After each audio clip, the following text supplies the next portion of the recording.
Hey everyone, welcome to a new video, welcome to my channel. My name is Maaike and today I'm going to be doing my wrap-up for you. This is my April wrap-up, and in April I read, well, 4 physical books, but 5 in total because I also finished an audiobook.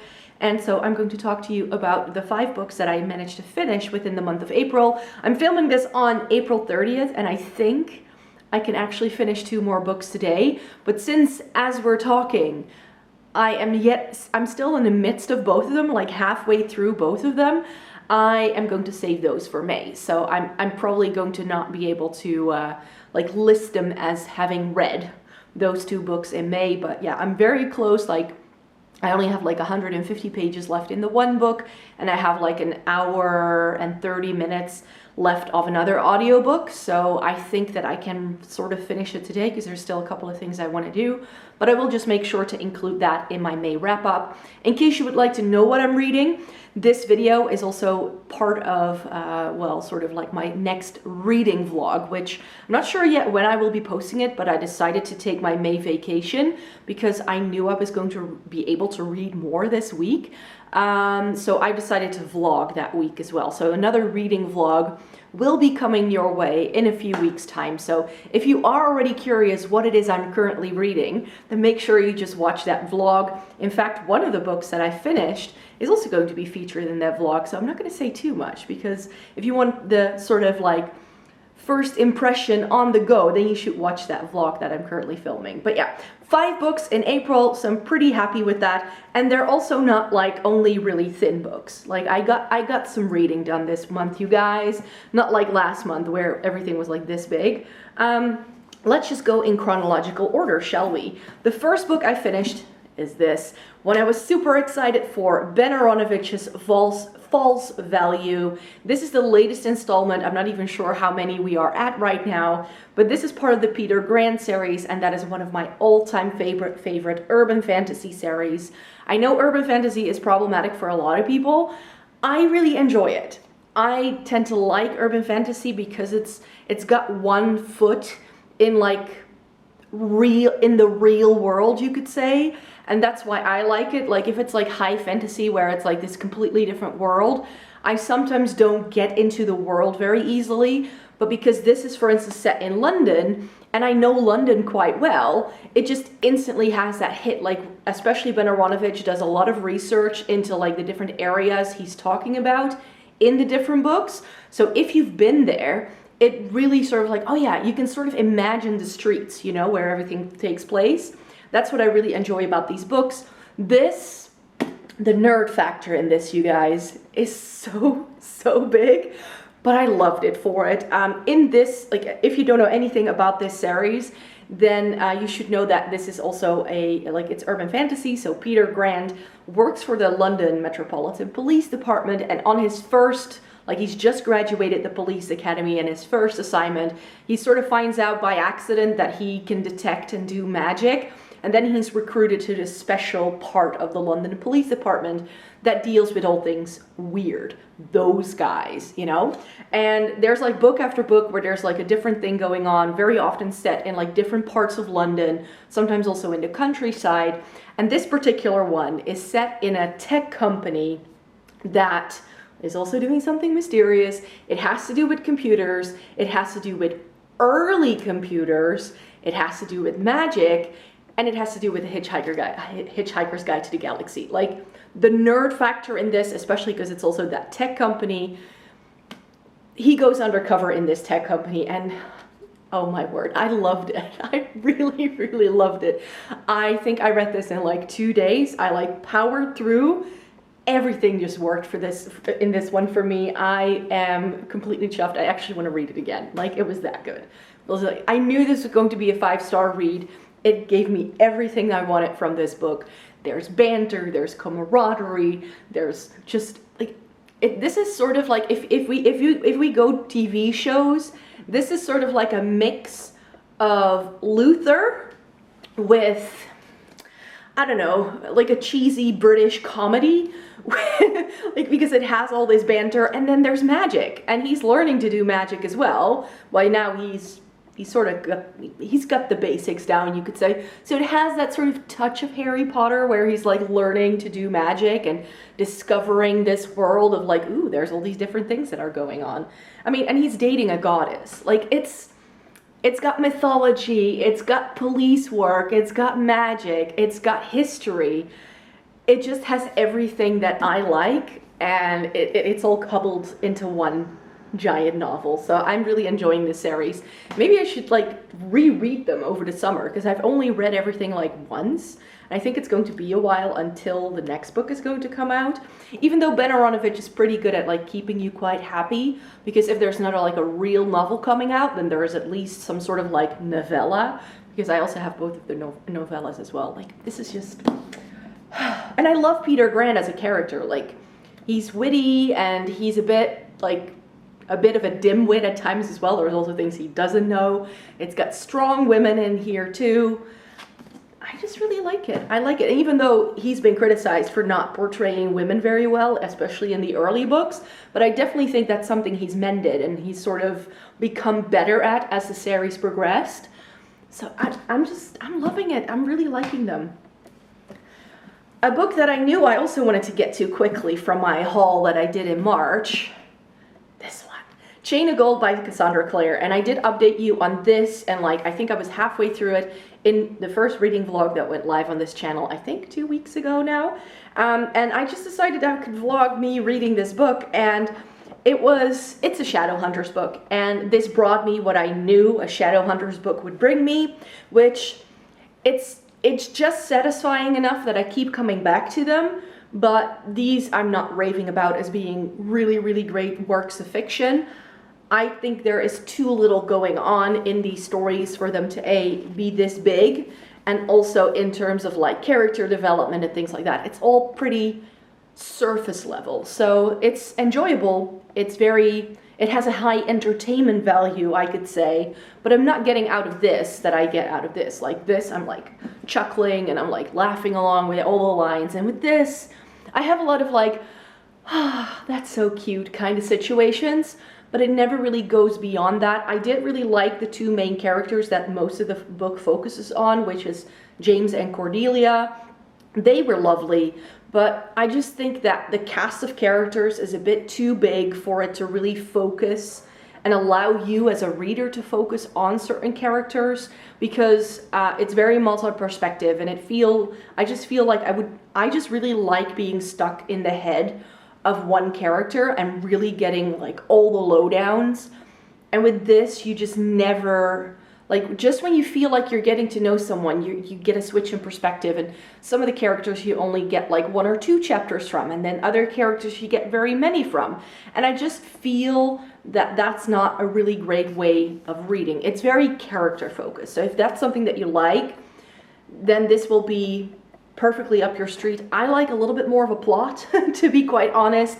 In terms of plot, it's very predictable, and it's very sort of in line with what other Shadowhunter stories have done in the past. It's like, ooh, the Clave doesn't understand what's going on, and they don't want to believe us because we're just teenagers. And like that's sort of the spiel that's been going on since book 1, which like come up with something differently. Like I don't feel that this really expands the world. It doesn't give us a new understanding of the world. I just think it just leaves a lot hanging. And I know from reading these previously, I think the previous series, The Dark Artifices, was that what it was called? That had the same thing, I feel, where it didn't really come together until book 3. But this book is already like over 600 pages. Let me see, there's like an extra story in the back. It's like 500 and a bit. Yeah, so it's nearly 600 pages, and you're not getting a lot of like, okay, so what does this all mean for Shadowhunters? We just get people batting eyelashes at each other and, ooh, my dress, and it's just a bit, well, whimsical. Let's just call it whimsical, and that's okay from time to time. So I did enjoy this, but I only gave it 3 stars because this is not literature. This is just, I mean, I read this like someone would read a romance novel, but at least it's got demons. even though they play a very small role in this one, I have to say. So there's a bit more excitement going on, but for me, this is like just a cheesy romance that I enjoy, but I'm at this point very undecided whether I want to keep going with the story, because I feel there's just not that much going on. There just isn't. Maybe by the time the next book comes out, I may be super excited for it. Who knows? Then I moved on to this. This is another one of the Dutch children's books that I'm currently rereading. I'm trying to get to one every month. I think I forgot it last month, so I decided to do this one. And this has to be one of my favorites so far. I think this was also one of my favorites growing up from the 6 books that this is part of. It's like a 6-book series. This is the 3rd book in that series, and this is about a hotel somewhere in the Netherlands, just off the beach. And this family runs the hotel, and it focuses around one of the daughters and her 2 friends. And there's always some sort of mystery or something going on in these stories, and then everything always goes wrong, but then everything is okay in the end.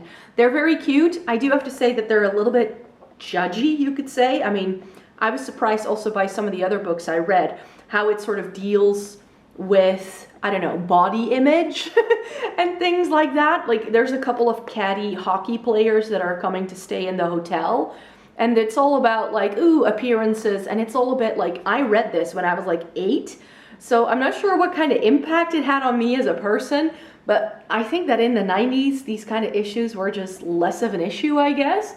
But some of the portrayal and the way people are described in the book, it's a bit borderline, I have to say. Like, you can tell that this hasn't stood the test of time. It definitely hasn't. But I still really enjoyed it. It was very funny.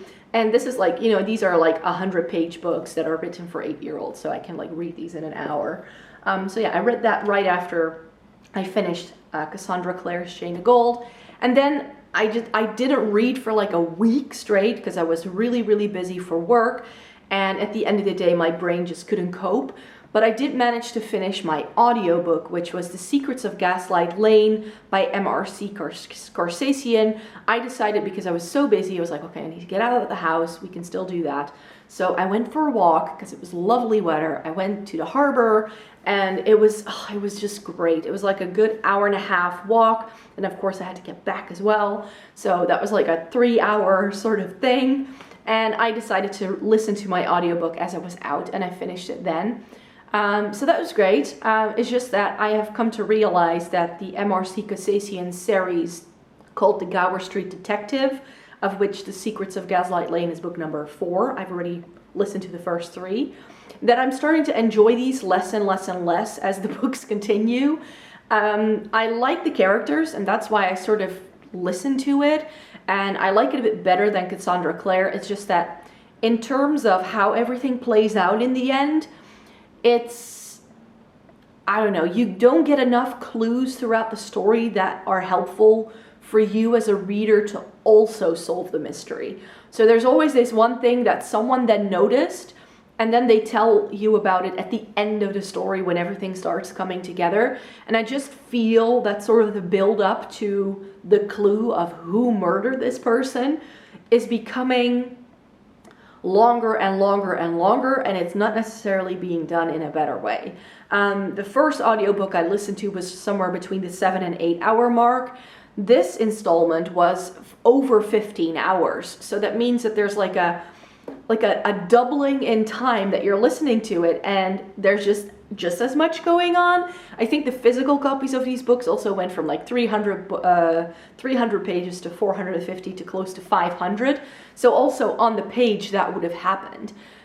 So yeah, I'm just not really enjoying it as much anymore. There's only one book in this series left. So that has me going like, maybe I should, just to complete the series, I should move on to that at some point. But by now, having listened to 4 of these in a row, I'm sort of done with it for the moment. So I do enjoy March. I think she's a very lovely female character. She's got a bit of spunk in a Victorian era where that was definitely not, you know, something that had to happen.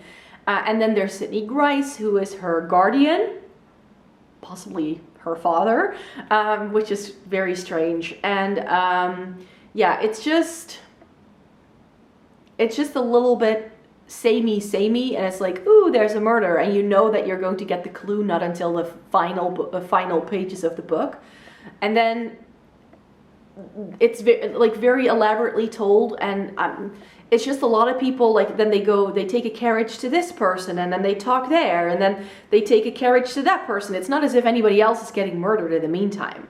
You know, it's just like there's one murder and they're trying to solve that murder, and nothing much happens in between. In the other books, I felt there was a little bit more action going on, so that's why I enjoyed those a little bit better. Especially, I think it was in the second book, like one of their befriended police constables, who is also, you know, having a sweet spot for March, is hurt in one of the books, and that sort of gives a dynamic to the story. In the third novel, Marge's sanity is being very much frowned upon, like, is she still sane? And then we get a huge chunk of the story from Sidney Grice's perspective, so that was funny too. But this was just them working together on a case, and I just kind of got like, oh, let's go to this person. And especially because I was listening to it, I found it really hard to keep track of why they were going to talk to that person and how all of that came together. Like, for me, it was enjoyable to listen to. I like the characters. I definitely got the like main plot points well enough to know what was going on. But I just also felt that it was a bit in the end. So because there's only one book left, I'll definitely get to it at some point this year. But right now I have found already started another audiobook, and I found another audiobook that I would like to get to, and both of them are nonfiction. So I'm sort of in the mood for a bit of nonfiction. Last book that I want to talk to you about, Daisy Jones and the Six. So this is going to be in that reading vlog, and I can tell you, I love this. This is one of the best books I've read all year. It's definitely different to read a book that's written down like interviews. It's got a really cool twist in the end, but also it really reminded me of, I don't know if you've ever watched The Runaways with Kristen Stewart and Dakota Fanning, about the band that Joan Jett came out of. It very much feels like this. It's this like biopic kind of thing, but you're talking to all of these people, and I'm a music buff, so I could definitely sort of like see this whole, like, you know, LA sort of strip kind of, you know, groupie, and she becomes a singer, and then she joins this band, and how they're like together better than this, you know, they're just better than the different individual parts, but they love each other at the same time. They also hate each other. It was just, I loved it. And I loved how it played around with like different people and different people's perspectives on different situations. So then you would have one character saying like, oh yeah, it went like this. And then someone else comes in next and says like, no, it was like that, you know? So everybody experiences things in a different way, depending on who they are and how they, you know, are being part of the situation. So this was super enjoyable. I really liked it. I do hope that this is not going to be some sort of shtick for her. I did order the 7 Husbands of Evelyn Hugo now that I've read this, because I want to read that too. But that seems to also have this like interview style, I think. So I'm not sure. But yeah, I like it, but I hope it's not too much of like a thing that she now keeps doing books like this, because that would be a little bit of a shame. So I hope she does have more in store, but I can't wait to read the 7 Husbands of Evelyn Hugo, because I just love this so much. This was amazing. Super duper easy read as well. I read this in a day, almost a day. I think I had read like 50 pages, and then I got to reading this, and I was like, wow, I just had to keep on reading until it was done. That's how good this was.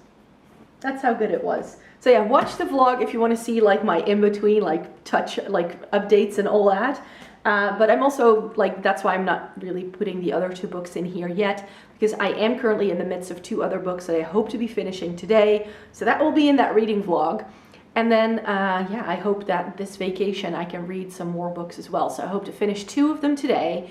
And then I don't know yet what I'm going to go to next, but then maybe tomorrow I can read a bit more as well. So who knows? So yeah, those are the 5 books I read in April. Let me know in a comment down below what you have been reading. I would love to know. Please give this video a thumbs up if you liked it. Subscribe to my channel if you'd like to see more by me. I make one video on this channel every week on Friday at 6 p.m. Central European time. But if you like my beauty content, because I also make some beauty content, then please check out Floating in Dreams, which is my beauty channel. And on there I post 3 new videos every single week. So I hope to see you in one of those places. And then I would like to thank you very much for watching. Bye!